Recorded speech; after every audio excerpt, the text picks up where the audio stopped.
Bizitzari bai esanaz beti, dakarrela dakarrena. Loraldiaren lehen esperientzia digitalean zaude, eta ekinaldi honen bidez, geure iruditeria berrian zanga egingo dugu. Nola ikusten dugun euskaldunok gure burua.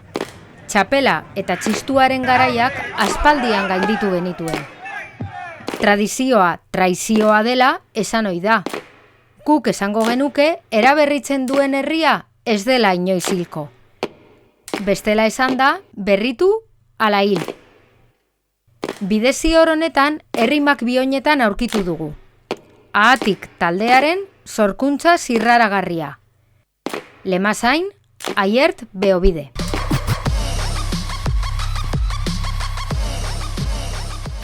Bueno, garaikidea biltzen duen leku honetan, alondiga berritu honetan, batuko gara, garaikidetik begirada bat botatzeko Euskal Unibertsoaren iruditeria berria sortzen lagundu duten elementuak, gai horretara hurbildu nahiko genuke gaurko solasaldiarekin, ikusi duzue, ahatik dantza konpainiaren herrimak bioinetan ikuskizuna ikusiko dugu berehala, ikuskizun horretako zuzendaria, dantza konpainiako zuzendaria da Aiert Beobide, dantzaria da bera, koreografoa da bera, eta berarekin egingo dugu olako solasaldi txikitsu bat ikuskizuna hasi aurretik zer jakin nahi dugu?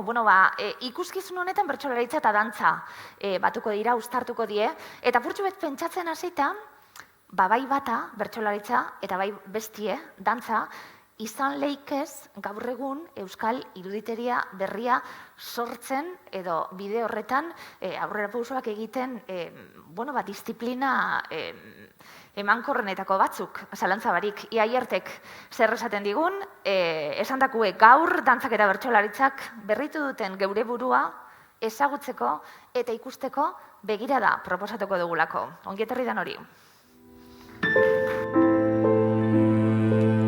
Aiert Beobide dantzari koreografo donostiarrak bide berriak zabaldu ditu euskal dantzagintzan. Ondo ezagutzen ditu mundu honetako 3 erpin. Euskal dantzak, dantza klasikoa eta baita dantza garaikidea ere. Aukera konpainian eta Lur dantza taldean. Baita Mikel Aristegi eta Xiomara Ormaetxe sortzaileekin ere aritu da bideak urratzen.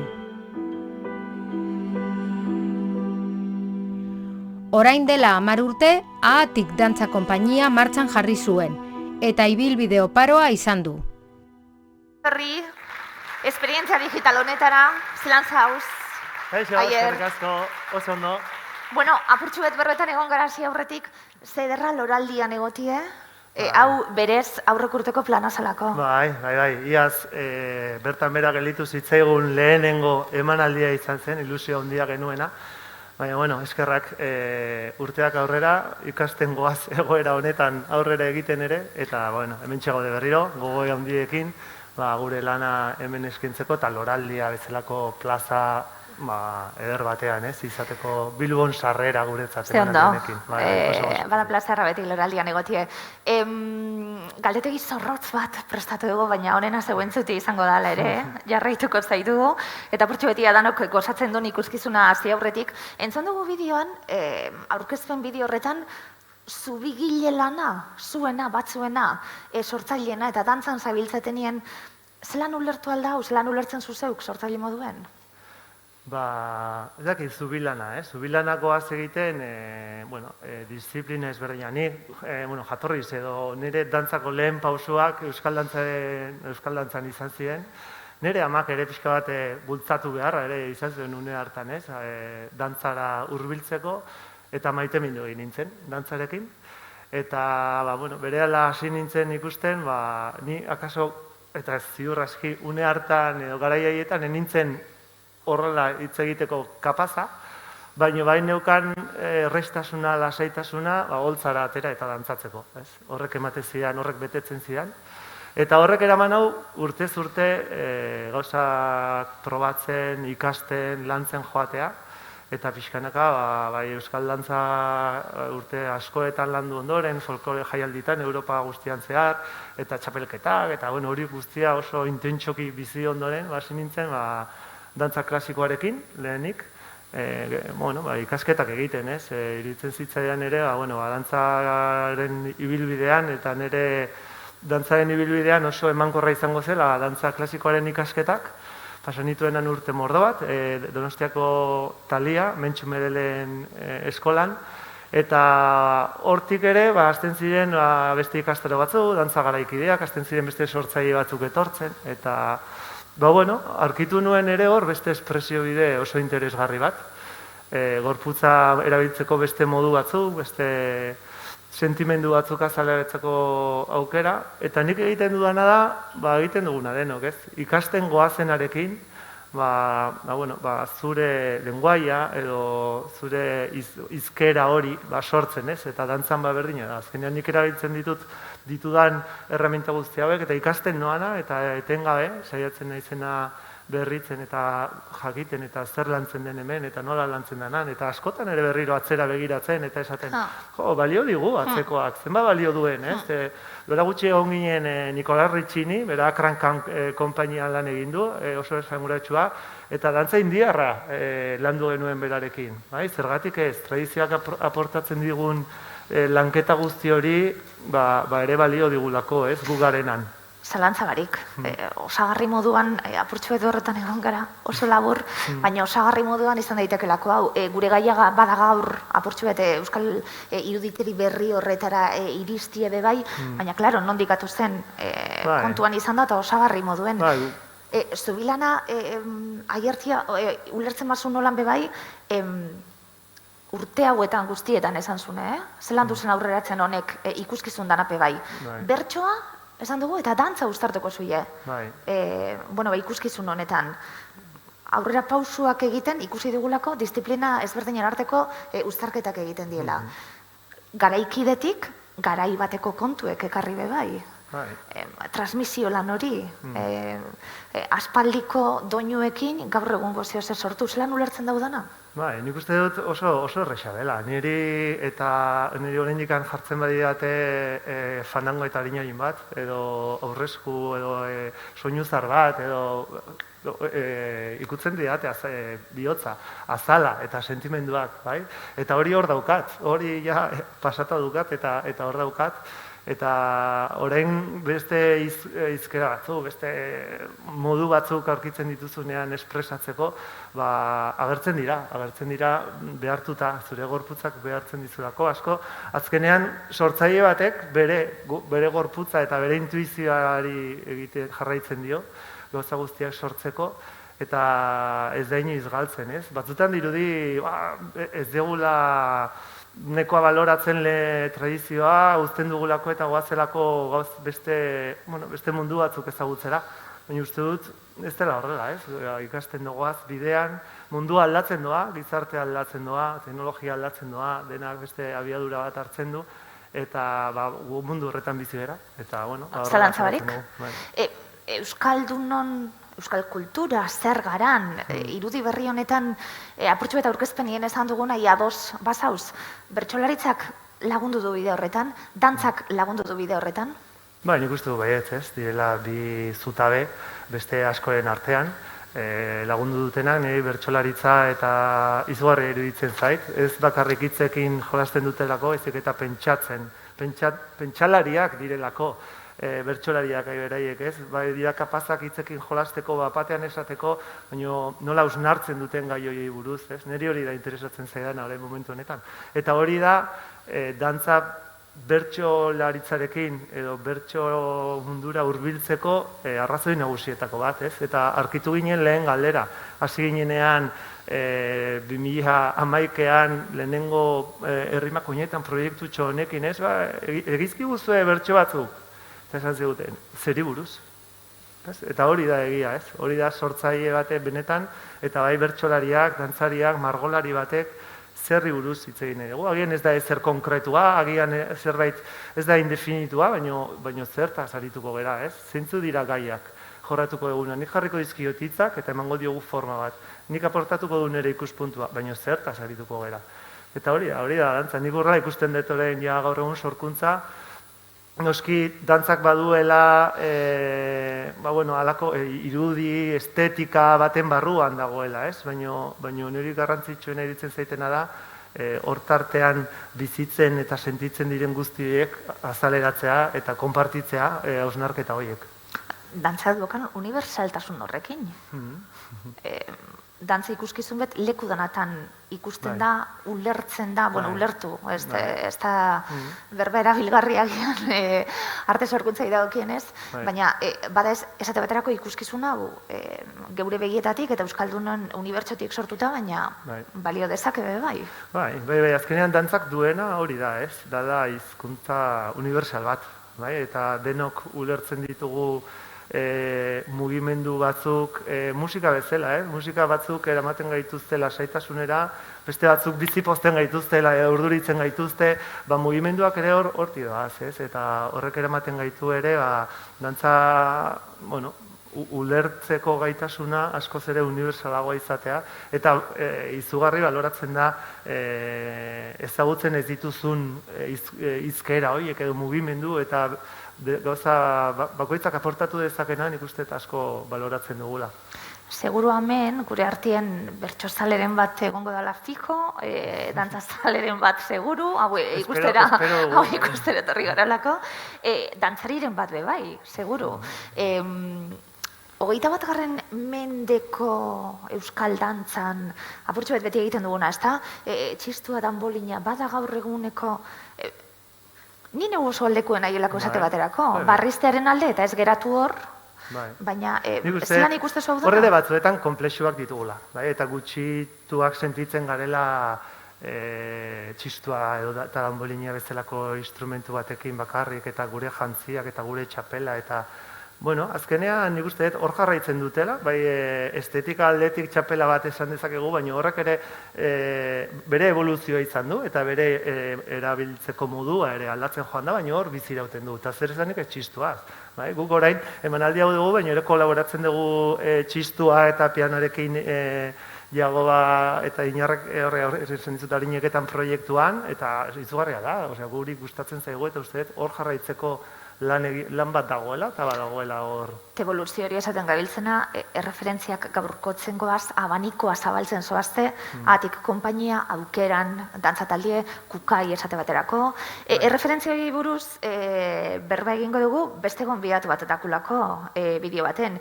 Iruditeria berria hortxe egongo gara horreri buruz berbetan, arketipo horiek, Euskalduna eta estereotipo horiek eta Alberto Santanak ia zer dioen? Historian zehar Euskaldunok identifikatzen gaituzten bi irudi arketipiko izan ditugu. Irudi horiek gaur egun ere indarrean daude, eta askok, bertokoak eta baita kanpokoek ere oraindik gustoko dituzte. Arketiporik zaharrena Euskaldun basatia da. Mendietako barbaroa alegia, indartsua bai, baina adimen gutzikoa eta kultura globaletik isolaturik. Euskaldun basatiaren arketipo hau Erromatar imperioaren amaieran asmatu zen, eta oso modan egon zen 1000 urtez, erdi aro osoan zehar. Bigarren arketipoa guk geuk asmatu genuen duela 500 urte. Euskaldun hijodalgoaren arketipoa da, baserritar noble txikia alegia. Euskaldun guztiok nobleak garela eta inor baino gutxiago ez gara. Horregatik, pobreak izan arren ez dugu ohore galtzen. Euskaldun nobleak beti eusten dio emandako hitzari. Eskuzabala da, trebea da, jantzen soila eta dotorea mugimenduetan.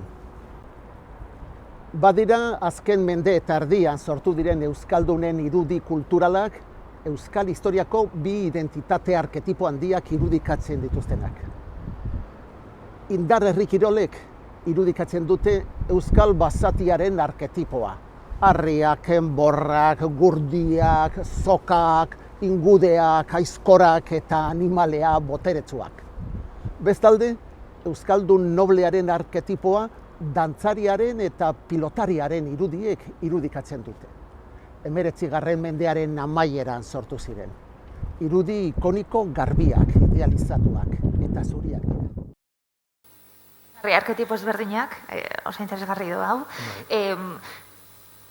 Tradizioarena, beste arketipo bat, edo tradizionala, euskaldun tradizionalena eta bar, dantzariak aipatu dituenez, eta zuen sorkuntza lanian sartute, ahatik dantza konpainiak zelan sortzen zuie, garaikidetik duelako abanikoa zabaltzera zatozten proposamena zarete, zelan ulertzen da, zuen sortzeko prozesua? Guk egiten dugu, eta da, nik uste lehen aipatutakoaren harira, ez? Guk egiten dugu gure mundutik, gure dantza eta espresioaren bidetik, azkenean hartzen zoaz, bereganatzen zoaz, gehien atsegiten zaizkizun gauza, hoberen sentitzen dituzunak, eta guzti horrekin zoaz halako espresio bide bat aurkitzen, ez? Eta, bueno, euskal iruditeria, nik egiten dut nire iruditeria, sortzaile bakoitzak uste egiten dugula lan norbanakoaren barrutik, baino beti kolektibo baten parte gera.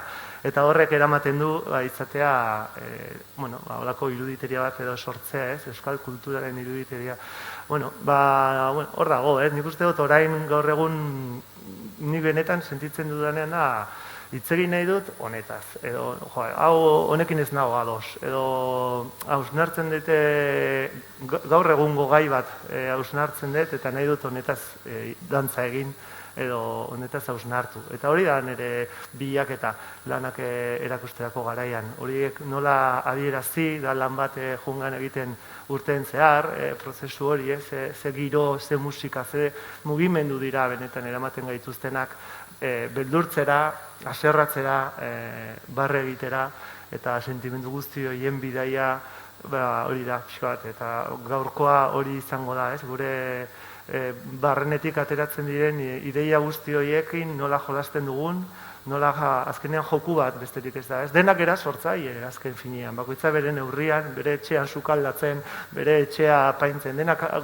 bizigera sortzen eta erabakiak hartzen, eta hori da nire lana hori da, ez? Nire uste apalean eta humilean ez dut egiten hori besterik, ez? Hartu nik ditudan erremintak, errekursoak, eta horiekin jun sortzen horrelako imagin batzuk, sentsazio batzuk, eta adierazi nahian generoa dela, natura dela, edo benetan inporta zaizkidan gauzak, ez? Eta horretarako erabiltzen dut nik kultura edo artea. Esperimentazioari lekua emon da? Bai, noski hor. Eta hasieratik, nik uste dut nire euskal dantzako bidai luze hori ondoren, ikasketak eta luze horren ondoren, lehenengo beharra aurkitu genuen teknika berriak edo bilatzeko eta frogatzen hasteko behar horrek behartuta, ez? Eta hau experimentatzen badugu horrela eta hau egiten badugu horrela, horrek ekartzen du benetan beste hizkera hori ikastea, dominatzea, sentitzea, bai? Gure hasieran ziurreski gustatzen zitzaigun mugimendu bat, baina ez genuen ulertzen zergatik zen horrela edo nondikan nola elkartu genezaken mugimendu hori gure mugimendu ohikoagoekin, eta uste dut importantea da hor ere jutea jakin behar dugu zerari garen egiten, egin behar da bidai bat, eta niri hori asko lagundu dit ere dantza garaikide hutseko emanaldiak egitea osarkuntzetan parte hartzea, bizitzeko nola sortzen da nire dantza garaikidetik. Aurrera gu ez esaten gabiltzena eta gizarte aldatzen du, eta gero eta beldur gitxi hau sentsazioa da genero aipatu didazu. Badirelako ezinbesteko gaiak geuretaiko bakoitzaren zape, bai? Esan duzuna, barrotik datorren kezka batzuk die kolektiboen elkar banatzen ditugunak, baina generoari dagokionez, esate baterako, herritik kalerako saltori, bai dantzan, bai bertsolaritzan esate baterako, oso barneratute dakunak eta behar dugun, gaur egungo euskaldunak garalako be, bai? Ikusten zu bide horretan zabalduago gaudela? Bai, nik uste dut, baietz. Beldurrak kentzen, aldatzeari. Eta gainera nik uste dut, dantzak duena da oso modu ezberdinean eragiten duela ikuslea, eta oso modu ezberdinean pentsarazten du eta sentitzen ditu. Hitz egin dezakegu modu zabal eta batean generoari buruz, baina ikusten dituzunean hori iradokin nahi dituzten mugimenduak, sentsazioak, haserreak, gorputzean bertan, oso ezberdin transmititzen dira eta oso ezberdin jasotzen ditu bakoitzak. Baina bikote bat, neskata mutil ez bikote bat, dantzarien artean, Bai. ze harraro ikusten genuen lehenengo aldiz ikusi ditugunean, bi mutil edo bi neska dantzan, eta orain Bai. zen normala dan. Bai, eta nik uste, normala, baina nik uste oraindik ere gizartea doala. Ez dugu pentsatu behar, ja, iritsi garela helmugara, ez dago helmugarik, nik uste, hau prozesua da. Nik duela gutxi kontu sortzaile batekin, egon naiz hitz egiten, eta berak egin zuen pieza berdina, neska mutil batekin, bi neskekin, eta bi mutilekin, pieza bera. Eta erreakzio oso ezberdina da. Pieza horretan bazegoelako zaplasteko bat, bazegoelako musu bat, eta orduan ze zati gauza bera, nola ikusten dugun beste perspektiba batetik, genero ezberdinen arteko pertsona direnean, berdina direnean emakumeak, ez gara iritsi inora. Nik uste, gauzak onartzen ari gehala, eta pixkanaka gauzak normalago ikusten ditugula, baina nik uste horre eragiteko gaitasuna baldin badukagu sortzaileak, horretan egin behar dugula. Alberto Santanari galdetu diegu bebai, Euskal Dantza garaikidari buruz. Nire ustez, Kukai, Aukeran edo Atik bezalako taldeak, hau da, Euskal Dantza garaikidea ez da Euskal Nortasun alternatiborik sortzen ari. Ez daude tradizioa zaratago bestelakorik sortzen. Ez dago aurreko erentziaren aurka, ura osatu eta garatu besterik ez dute egiten. Hau da, tradizioa aberaztu egiten dute. Euskal Dantzak beti izan dira garaikideak, euren garaietara egokitu direlako. Urratsak eta figurak eguneratu dituzte, musika, jantziak, atretzoa, koreografia eta genero rolak aberaztuz joan dira. Ez dago betiko sakraturik, ez dago behin eta berriro errepikatzen den derrigorrezko usadiorik. Zalantzarik gabe, globalizazioak herrien nortasun kulturala moldatu eta aldatzen du. Saihestezina da, bai. Baina ondorio negatiboak edo ekarpen positiboak izan ditzake. Gure nortasuna deuseztatu dezake edo aitzitik aberaztu ere. Kultura hegemoniko bakarra eta globala inpozatuz gero, diktadura unibertsal berri bat sortuko litzateke. Baina ez dut uste gertatuko denik, ez da horretarako bidean gaudenik ere. Globalizazioa bi modu baikorretan erabili dezakegu. Bata, influentzia berriak uztartzeko naiz eta oso urrunikoak izan. Influentzia hori esker gure nortasuna berrazmatzeko aukera dugu. Bigarrena berriz, plataforma global libreak erabili ditzakegu, geure kulturaren fruituak munduan zehar zabaltzeko. Horrela, aliantza eta konplizitate berriak aurkituko genituzke. Iparragirrek euskaldun globalizatua zenak esango ligukeen moduan, munduaren fruituak partekatu ditzagun, eta gure euskal kultura zaharrearen fruituak munduan zehar zabal ditzagun. Zalantza barik, ez da? Mundua eskura daukagu, gaur egun, eta munduko eragin horiek lehen komentatzen zenuena dantza indiarrarena, ez da? Beti geratuko da, zer gero zuk erabilial izango duzuna zure ikuskizunien bebar. Gaur egun euskaldunok sortzen duguna, munduan sortzen dana, munduko kultur joerek eragina dute guretan kezka berberak ditugu, zeuen ikuskizunean, ja amaitzen joan behar dugulako, zeari pasaten dan denporia beti. Zelan sortzen zuien nahi dut esan, non dau originaltasuna, kezkak, zer eskaini behar du lan batek, zuen lan batek zer eskainiko digu? Nik uste dut, badagoela horretatik asko, ez? Badago, originaltasun bat horritxurit ikasten garelako, eta ez geralako, eta nahiz eta batzuetan oinarri batzuk, zutabe batzuk, ez? Izendatu, egingo dugu lan hau, saiatuko gara hau irudikatzen, gero euskal urratsa hauek sartuko ditugu, baina gero azkenean lanak berak eramaten zaitu leku batera edo bestera, ez? Eta iradokitzearena, nik argi daukat, iradokitzeko gaitasuna kulturaren izugarria dela. Eta batez ere, espresio artistiko bakoitzak duelako modu ezberdin bat eragiteko. Eta hori iruditzen zait oso garrantzitsua. Eta gaur egun zuzenean eta gorputzak ikustea mugimenduan bakoitzari asko eragiten digu. Nik uste sentimenduak ere batzutan ditugula pixka itxiak bezala, reprimitutak bizi garela zentzu batean. eta ohitu behar garela sentimendu horiek askatzen eta begiak irekitzen, prejuiziorik gabe, ez dinezkoa dela, baina aldik eta irekien izaten gauzak ikusteko garaian, eta jasotzera, eta jasotzen duzuna ondo dago, ze asko gertatzen da dantzarekin, ez dut ulertu. Ulertu duzu, ulertu behar zena, askotan arazoa da, ulertu nahi duguna dena hitzez izgoiti bera. Emanaldi honek horretan badu bere bentaja ere badu, ze hitzak ditugu. Hitzak entzungo dituzue eta zuzenean entzungo duzu. Ariketa oso polita da, ulertuko dituzuelako mugimenduen batzuen esanaiak hitzak entzuten. Informazio asko dago. Horre beti esaten dugu, entzungo dugu bertso saio bat, ikusiko dugu dantza saio bat, eta horrek denak eramango digu bidaia intentsuago bizitzera. Mundutik jaso, Albertoren berbak geure eginez, mundutik jaso eta gurea, mundure erakutsi geuretik bebai, ez da? Hola sentitzen garalako seguruenik Euskaldun moduen eta individuo moduen bebai esan duguna. Aier, plazer bat beti zuekaz berba egitea, zein bide ematen duzun, esan duzuna, papel zuri baten gainien sortzen hasi, eta nolako ikuskizunak egin. Neuk bedantzari izan nahiko nuke. Nik aurkezle ere. Asko zerrezau. Eskerrik asko, Aier, plazer bat. Hola, maskarakin eta zerraru, bai. Eskerrik asko, Aier. Aier bedo bidea. Plazer bat, oneri konturi buruz hausnartzen hasten garanien bide batetik hasi eta, bide asko izan ditzakelako. Esan dugu, Ahatik Dantza Konpainia, euren azken sormena herrimak bioinetan, eta esan didate lehen, beurentzat oso berezia dela aurreko loraldian eskaini behar zutelako ikuskizuna, eta, bitu zelan gauzen, baina hemen gauz, eta posteko eda, eta ospatzeko eda hau guztia. Loraldian, lehenengo bidar, Bilbon, eurek bebai, ikusi ingu, elkarrizketan oso gustora egon gara, eta ikuskizuna ikusten seguru bebai. Luzatu barik, badatoz, prestatzen da biltz. Herrimak bi honetan, iazko gozatzen zuian, eskerrik asko etortziarren, plazer bat izan da.